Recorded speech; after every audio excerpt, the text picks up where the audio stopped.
it is an occasion. It is an International Human Rights Day. 1948, 58 countries, they came together. What for did they come together? It was a time just post Second World War.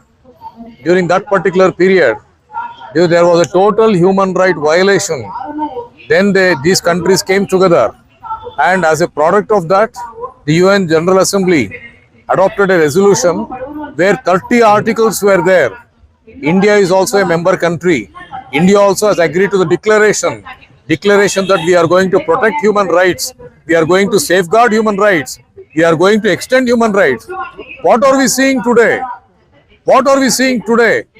All the governments, without exception, whether the last 15 years government or the previous government, both irrespective of the color of their flag, everybody, all the governments, they are responsible for the violation what is taking place, and human right is totally under the jackboot of these governments actually, and particularly in the last 15 years and even before that also, we are seeing draconian laws, we are seeing National Security Act, we are seeing Unlawful Activity Prevention Act, where you can be arrested without a warrant, where police powers have been increased, where 19 days custody is extended to 180 days, and this way National Security Act, you can be booked under National Security Act 365 days. You need not have to even file a charge sheet. And this way, 97% of the people who are booked under UAPA have found to be innocent. This is abuse of power. So human right is being violated. Every step actually we are seeing. And today, the latest one is special intensive revision of the voters list. What has happened in Bihar? More than 50 lakh people, they are no more voters. They have documents. They have a document to prove that they are voter, but they have been removed. Why?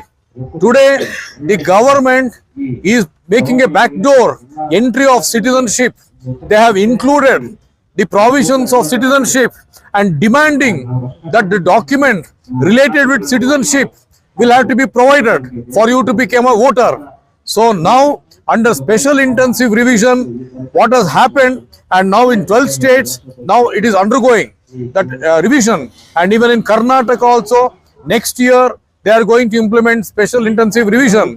The basic flaw, the basic problem is that they are demanding the document which is not necessary for proving that you are a voter. They are demanding you must be a citizen. You give a document to prove that you are a citizen of this country. Who will have document? How many people have document?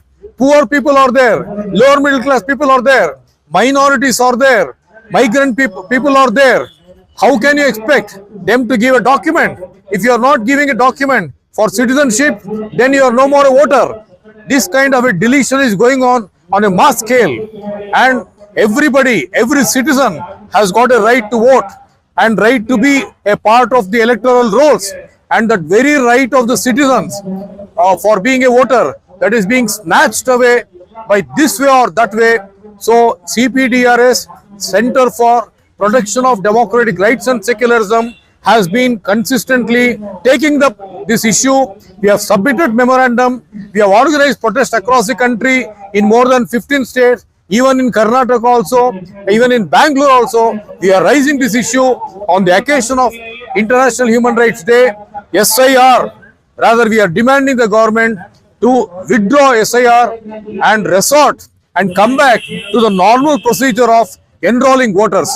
On this occasion, we call upon people to come forward, organize yourself and come forward so that we can fight for human right, extension of democratic principles, and fight for democratic principles and secularism. Thank you very much.